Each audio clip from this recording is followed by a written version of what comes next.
MX2 qualifying race as we get the green flag down there from our FIM race director. The Fly Racing 15-second board right up on cue. That'll turn to 5 in a few moments' time.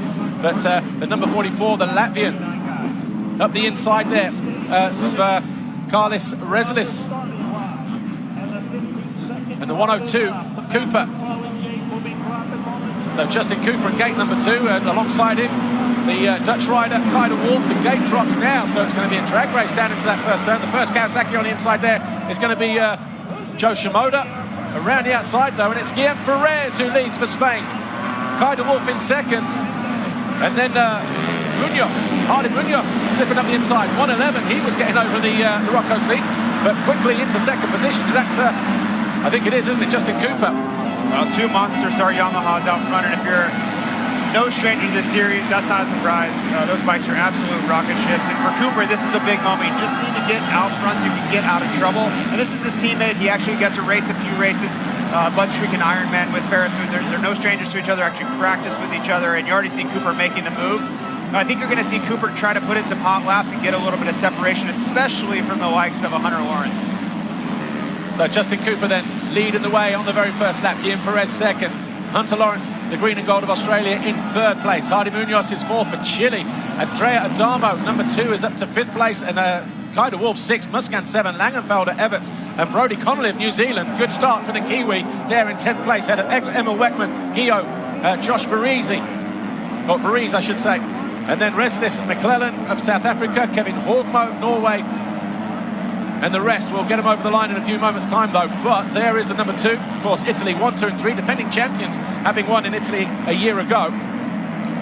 Nice start for Muscan there in 7th. I was a little bit worried about him getting pushed outside there, being 29th gate pick. But to be on the top 10 on the first lap has to be a little bit reassuring for him. So obviously with Tomac getting second in race 1, Cooper leading the way in this MX2 qualifying race, if you like. They will be at the top of the overall classification charts. We'll have that on our live timing here. But Perez making a mistake, and Hunter Lawrence making a mistake there.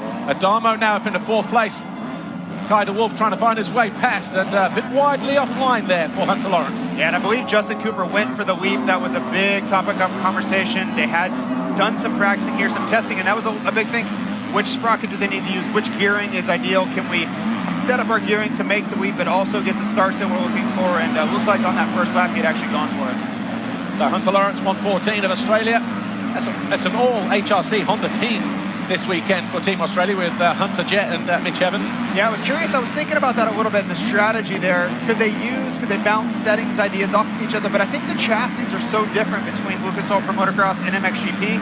Probably doesn't translate all that well, but at least for strategic moves and lines around the racetrack they can. Kaider Wolf almost out the front door into the turn. Muscan got his hands full with Simon Langenfelder of Germany, and the German trying to be forceful, but he gets the door shut in his face by the 14 of Muscan in France. Yeah, Marvin actually raced the 250. We see a rider down there. That's unfortunate, but Marvin Muscan actually raced the 250 at the finale at Fox Raceway just to get some time in, just in preparation. I noticed his fitness was a little bit down at the end of those motos, but it was also 106 degrees Fahrenheit, much cooler conditions here, so I don't expect to see any fitness problems. With the rider down, Pedro Jose Suarez Yaramillo of Ecuador. And he was a fill-in. He was a fill-in for this event at the last seconds. That's really unfortunate. Guillaume Perez, no stranger to American fans, having done a couple of outdoor races back end of the year here. That's him in the red and yellow of Spain, and the 23 of Valentin Guillot. So the Swiss rider having a problem there, and after finishing 3rd in the MXGP race earlier, Jeremy Seawer, his teammate now, is left and I think issues. I think if Hunter Lawrence ever has to pass another Monster Star Yamaha in his life, it would be too soon. It's just these bikes have been so dominant in Lucas Oil Pro Motocross without winning a championship. But on the starts, on the early laps, these guys have really found a way to utilize that engine. He was 2.3 seconds clear at the end of the first lap. He's now 3.6 at the last split. So we'll get it as they hit the line at the end of this, what would be the first official full lap, because finish line to finish line to get a lap time and that, and it's a 2:05.3, and he's already 4.7 seconds clear of Guillaume Perez, with Lawrence 3rd, Adamo 4th, Muscan now up into 5th place, having found his way past Munoz. Kaider Wolf trying to find his way past the Chilean. And Hardy, a notoriously great starter. It's no surprise to see him up here at the front. He's actually riding pretty well. The issue with Hardy is finds himself on the ground far too much, but I think it's just from trying too hard. When he gets into these battles with these guys, he wants to go with them. He wants to continue to improve. Joe Shimoda down to 19. Not sure what happened there, but that's a really tough look for Japan, because for them to get into the state final, they need a really strong result from this MX2 race. So yeah, so he lost 8 seconds in sector 2, and he lost about 10 positions there as well. He was in about 9th place, so he's down in 19th at the moment, Joe Shimoda, just behind Mira. Max Anstey also having a tough start there, down in 16th. So both of those teams, especially GB, I know they're thinking top 5, want to push for that podium. They would really benefit from getting a stronger result here out of Max. Yeah, so let's give you a quick top 10 then, shall we? Justin Cooper leads from Guillaume Perez, 47 there of Spain. 3rd is the 114 of Australia, the green and gold on the Honda, Hunter Lawrence. Andrea Adamo, number 2 for Italy, is in 4th place. Marvin Musquin, number 14, France, is in 5th place. Then we've got Hardy Munoz of Chile, 6th. Kai de Wolf, Netherlands, in 7th, as Musquin trying to find his way past the number 2 of Adamo. Adamo riding this event for the first time, so maybe 1 or 2 nerves. Looks across helplessly as Musquin goes through, and he just gives him a nice big look there as well, does the Frenchman, as he takes over that 4th place. Well, when you think about a rider like Adamo, he probably grew up watching Marvin Musquin win world championships back in 2009, 2010. A chance to race against him. He's never had this opportunity before. He's probably when Marv looks over at him there, he's like, oh, you may have been my hero at one point. So that's what's cool about this race, is these guys, different cultures, different backgrounds. Even though Marv's French, he's been racing in America for 15 years. Actually, there weren't too many MX2 riders getting over Larocco's leap. I just wonder if the reason why Justin Cooper, now 7 seconds clear of Guillaume Perez, the reason why he's able to pull that distance is because he is still getting over that. He was one of the riders. I think Kai de Wolf, Hardy Munoz was getting over it, but not that many. Yeah, and I know Justin Cooper's mindset coming into this race, talking to the Monster Star Yamaha team, he didn't take any time off. He left Fox Raceway, and it was a really tough decision for him between he and Christian Craig to get on this team, and he wanted to make the most of it. He wants to come here and show well and prove that he was the right choice for Team USA. So there's your race leader, Justin Cooper, and I do believe he's still getting over Larocco's lead, because watch this here. Ooh, offline though when he came into land. Just making the most of the racetrack. It's a fresh line there. Don't want to think anything sketchy here. But seriously, Justin Cooper looks phenomenal. And I talked to him quite a bit with Lucas Oil Pro Motocross, and he made a point of, and there's Paul Parabinos there, one of the consultants for Team USA, but this was a big deal for him. He raced in 2019, had a hand injury, didn't really get to show what he was made of, and he basically made a promise if he was chosen, you were going to get the best version of Justin Cooper this weekend. Yeah, and Hunter Lawrence there now up in the 2nd position, and I think we just pulled away at the moment when Lawrence was about to go past. So up into 2nd position, then Hunter Lawrence, Perez 3rd. Yeah, Paul Barabinos, former wrench for Dean Wilson, and now at Renthal. Yeah, national championship winning mechanic with Dino. He's been around the sport his entire life. Former pro rider himself, so had a lot to offer. And that's really what it's been about for Team USA. Try to make strategic decisions, more camaraderie, have everybody kind of come together, and I'm hoping that will pay off on the result sheet Sunday. Marvin Musquin then closing in on the Spaniard, Guillaume Perez. This will be for 3rd place.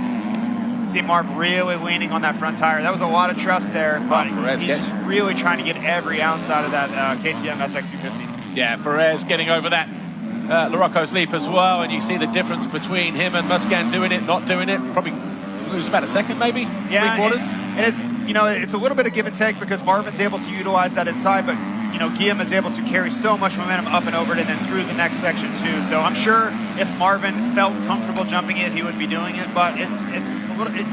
If you come up short, we've seen people ruin their entire race with broken wheels too. So that's the other side of it.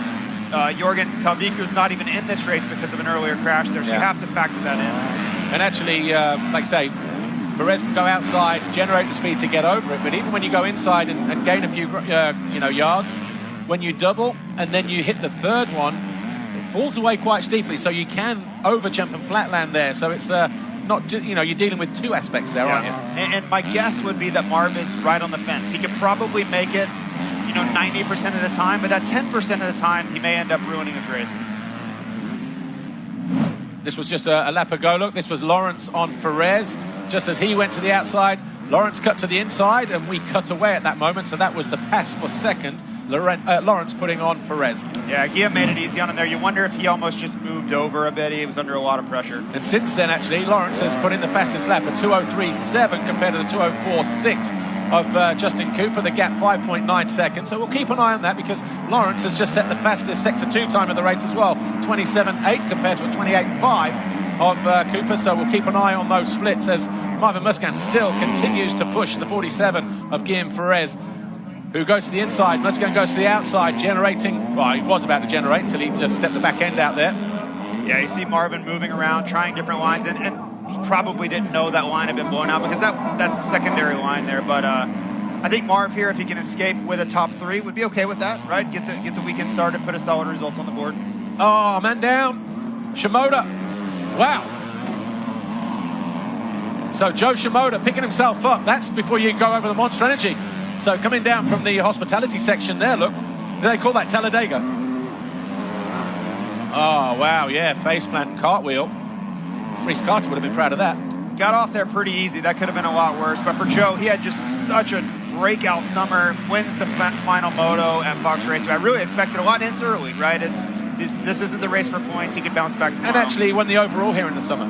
Yeah, I know, okay, Jet had a problem in the first race and won the second one, but he was consistent and took the overall, and that's his lasting memory of this And you just wonder if he knows he has to carry Team Japan. He has to be the anchor, and if that adds a little bit, too much effort, too much pressure, and you see the unforced error there. Yeah, Shimoda down in 20th place now, so he was in 9th, he went down to 19th. He's picked himself back up, and he's back down in 20th place, so a proper up-and-down race, up and down the leaderboard like a yo-yo, Joe Shimoda. Another 2:03, another fast lap there from Hunter Lawrence, so this could get tight. Where you know, you see Hunter trying to close that gap down. The brothers Lawrence are not great friends with Justin Cooper, right? I don't think there's any hate there, but there's a lot of competitive fire between those two, and because they always battle for championships amongst each other, and that's just a natural side effect of being that competitive. But I can promise you that Hunter Lawrence wants to go catch Justin Cooper for personal reasons and, of course, Team Australia and all those things, but he wants to beat Justin Cooper. Just looking down on the leaderboard here, John Mira from Team Island, he's in 19th place. Bear in mind, his teammate Martin Barr in race 1 came home in 23rd position. They are on the fringes of qualification at the moment after 2 races. They are now in 20th place, but they're on 42 points behind Finland, who are on 35. So the B final, you know, places, it's pretty tight down there. You've got South Africa in 15th on 33, same as Chile in 16th, no doubt helped by Hardy Munoz. And then Switzerland in 17th on 34, Latvia 35, same as Finland, Ireland on 42. Right, Kai de Wolf will use this outside line to get the distance. No, he doesn't. I don't think Adamo gave him enough room to operate. These two fighting over 5th place. Yeah, these two obviously battle it out every single weekend in the MX2 class, and no strangers to each other. Team Italy and Team the Netherlands, and he has found his way through, but the Italian might, well, think twice about it. Yeah, de Wolf making a move there, and you know, de Wolf is so young, moves up into 5th. You wonder what's going through de Wolf's mind, because he's watched Team Netherlands be so strong at this event, and he probably feels pressure to really show up, but I think more than anything, you just can't blow it. You just need to put in a really strong result. Well, both these riders, and Perez actually, so Perez in 3rd, de Wolf 5th, Adamo 6th. First timers at the Motocross of Nations. Langenfelder, he's been in a couple of times, so obviously he knows his way around this event. And, you know, from that side, those nerves, just get those nerves out of the way. Yeah, and I think for MX2, we only use 5 results out of 6 on Sunday, right? And you see Max Yancey there back in 20th having an issue, but you don't have to be the hero of the team. Hopefully the seasoned veterans are going to put in their best results. And we see Marvin move up past Ferris there, so pretty nice ride here from Marvin. I'm sure he would want to be up there, and I'm sure he didn't love watching Hunter Lawrence ride off into the sunset. But again, like I said, top 3 is fine. You just want to get through Saturday without any real issue and move into Sunday with a great starting position and a clean slate. So with Liam Everts in 8th place after Jago Kitz won the MXGP category. They are in 4th as it stands right now. But the USA on top with a 2nd and a 1st, so 3 points for them. Australia on 6th with a 4 and a 2 because Lawrence is in 2nd place. Evans was 4th in race 1. Spain with a 5th and a 3rd. But Justin Cooper setting his fastest lap of the race a moment ago, but then just dropping from 203s to 204s. Gap between him and Hunter Lawrence pretty comfortable, actually, 8.3 seconds. But Spain are on 8 with a 5th and a 3rd. Belgium in 4th with a 1st and an 8th. Then we've got France on 11, the Netherlands on 12, Italy 14, Germany on 19. A little bit further down the order, just outside of the top 10, Great Britain on 12, on 28, same as Sweden. New Zealand on 31, and South Africa 32, but 35 is the cutoff point as it stands right now. But you never want to look too far into Saturday. It's just a qualifying day, but I thought that was a really strong response by Justin Cooper there, because Hunter Lawrence put in a splurge of energy, dropped his lap time, tried to close the gap down.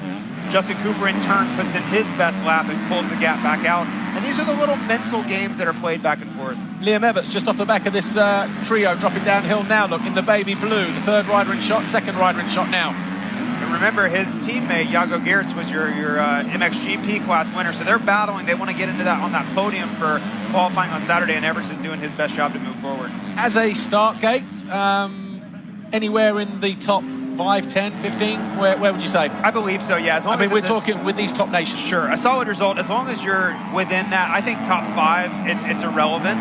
Other than you get to choose where you go next to your competitors. But, you know, the biggest thing is you want to avoid drama on Saturday. The bigger aspect of it to me is mental, right? For Team USA to come out here, for Justin Cooper to win, proves that all of the racing he did all summer, it's just validation that, hey, if we do our thing tomorrow, we should win this thing. I think if you go out and struggle, you have another weekend like we did here in 2018, all those doubts, all the questions pop up, and then you have to kind of reset for Sunday. Right now, you just get to ride the momentum of Saturday. Looking comfortable, looking relaxed with 3.5 minutes plus 2 to go. Justin Cooper led from the very first lap, didn't grab the whole shot, but he's now 9.3, or he was a moment ago, clear of Hunter Lawrence. And again, I think Lawrence just happy to sit there in 2nd. Don't need to risk anything on Saturday. Just get 2 solid scores. And obviously, you can safely say right now that those teams in the first 10 would be comfortable, I would imagine. Even Guam with a 14th and an 11th. So their MX2 rider in 11th, Faris. And I think for Hunter there, he put in an effort. He wanted to see if he could crack Justin Cooper and get to the back of him. When that was thwarted and Justin Cooper put in his best lap, I think Hunter was like, okay, that's enough for today. I'm just going to bring this thing home in 2nd. Under attack here, the number 2, Andrea Adamo of Italy, hanging on to 6th place at the moment. I believe these two will be teammates next year. Is that correct? I think one is orange. Okay. I was thinking both of them would be on the same team, but either way, these are 2 of the youngsters that will be the future of the MX2 class, and interesting to see them already battling. But yeah, if you want to look at, you know, this MX2 class for Europe, for you Team USA fans, there's an age limit to this class, so you get this continual revolving door of new stars, and you're looking at 2 of the guys that will be quote-unquote next, as well as Kai de Wolf that's just in front of them. He would be there as well. I'm not surprised. I'm just basing it on what we saw in 2018, how much harder the ground is. Obviously, it looked a lot softer and a lot deeper, more sandy back in 2018 because of the rain and all of that. But and a lot of riders talking about that overnight as well, saying how they ripped it and how they watered it. They thought it was going to be deeper, but it's pretty soon gone down to a firm base, as you can see on the landings here. Well, and Paul, the natural base here is incredibly hard. Yeah. If you go back and watch old races from the 80s and the 90s, this is a firm clay track with really no sand to be seen. I can remember racing nationals back here in the late 90s, and there would be puddles in the ruts in the second motos because the bases were so hard. Yeah. They brought in sand over the years. It's improved the traction. It's actually made it a much better racetrack. Yeah. But yeah, that base where you're seeing the landing of that tabletop, it's down to the natural terrain. But also just conversations that we've had as the back end of Langenfelder just stepping out of line, and Adamo just coming to a brief stop in that right-hander. Looks over his shoulder, knows he got caught there as well. But the conversations we've had, you said if they hadn't have brought in the sand when they did in 2018, this race probably wouldn't have gone ahead. Yeah, for anybody that was complaining about the prep, and they surely don't understand the magnitude of rain that this track sustained over the course of 4 days. So without the sand, without more sand than this, it would have been an absolute quagmire. It would have been Fox Hills 99 all over again. Yeah. So we're going to be 3 laps to go because there's 35 seconds on the clock, as you can see. And Justin Cooper now 12 seconds clear of Hunter Lawrence. Marvin Musquin third, about 7 seconds further back. But Perez fourth, has a bit of distance over DeWolf. But then we've got Adamo and Langenfelder and Everts. So 7th and 8th, Langenfelder and Everts here. Everts desperate to find his way through. Obviously, he had a debut appearance in the MX last year at Mantova in Italy, Liam Everts. But all those riders now coming here for that second time, just excited at being here in the US on a track like this. Yeah, of course. I mean, these guys grew up racing not only Lucas Oil Pro Motocross, but probably watching Motocross of Nations here in 2018. You know, they were probably on 85s or maybe EMX 125 when that was going on, but this is their chance to shine. They get to represent their country on the biggest stage. He's going to be on the outside here, Liam Everts, as he drops downhill. The rider closest to us now, not able to find a way through, and Langenfelder still hanging on to that 7th place. The bumps are just starting to form nicely now as well. I was talking to somebody earlier in the break, and they said, will they flatten the track? It's Ryan Villapoto, actually, while the FMX thing was happening. He says, they won't groom the track tonight. Well, I said, no, they'll do the jump faces, but they'll leave the holes. Just because it's, you know, the only action we have. We don't have any support class races, no European Championship action or any of that. But Justin Cooper now, 2 laps to go. So who is that's an interesting dynamic, because if it was a USA race, they would start with a brand new racetrack again tomorrow morning. But if there's, you know, MXGP influence, different thought processes for how the track should be, that's interesting, because that will play a part tomorrow. The track will be rougher than what Lucas Oil Pro Motocross. I'm not saying they won't go out and groom aspects of it, you know, but obviously, you know, the first turn they'll probably do the second turn, you know, whatever. But the braking bumps and things like that, I think the majority of those will stay. Perez, good ride for him in 4th place. Really nice, yeah. And this is indicative of what we saw, the 2 Lucas Oil Pro Motocross races that he was attending this year. This is what he did. Good starts, solid riding. And for most USA fans, they're not familiar with him, right? They got their first taste of it at Bud Street, but this is just more validation of that. Just looking on the timing screen, Sector 1, fastest of the race for Justin Cooper, 14.4. It was a full second quicker than Lawrence, actually, that time around. Yeah, and I think Hunter basically at this point is just bringing this thing home. He's dropped back 15 full seconds off of the back of Justin Cooper. But also you wonder, is Justin Cooper, is he pushing a little bit too much, right? You want to save energy for Saturday, but I think Justin Cooper has so much anticipation and so much want-to built up in him. He wants to absolutely dominate this event and leave no doubt that he was the right pick. It's only qualifying though, Jace. It is. Don't get yourself too excited. Well, I'm calm. My heart rate is probably the calmest it's been all weekend, because Team USA looks like they're here to do what they know how to do. That was my fear. In 2018, they didn't put their best foot forward. They didn't ride like themselves. Man down at the bottom of the hill. Worry about that.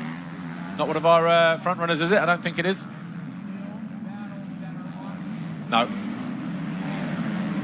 135, Jared Vargas of...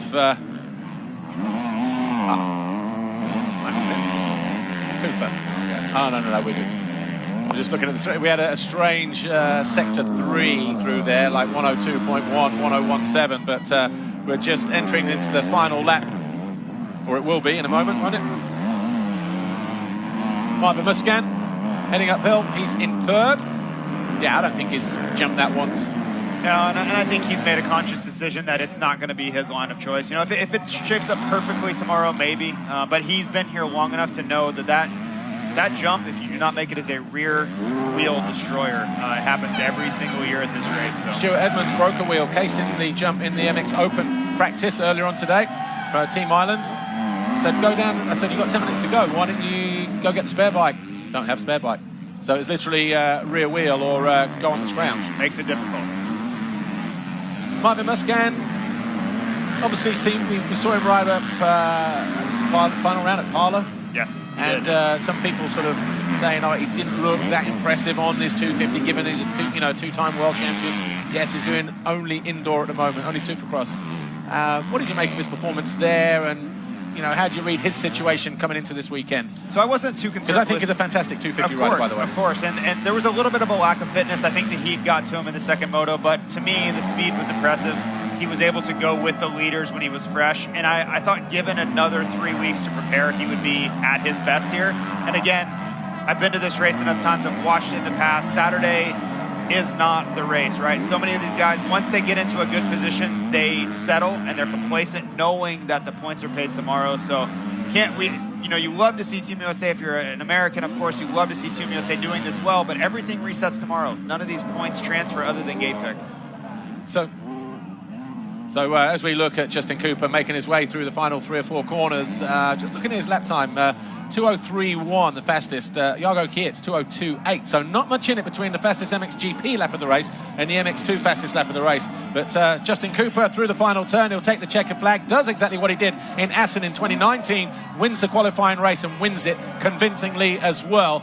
Of course, we all know what happened there on race day. Collided with Jason Anderson on the first lap through the waves, smashed his hand and rode through the pain barrier, but he'll take that one. Another feather in the cap for him. Hunter Lawrence comes through the final turn now. Second rider in shot, there he is. And yeah, 18 seconds, but Hunter Lawrence just got to that second and controlled his own race. Wasn't too fussed about going after Coops. Didn't need to. And Marvin Muscan, third. Yeah, and for Hunter, I'm sure he did love to see Justin Cooper be able to get away, but he also was miles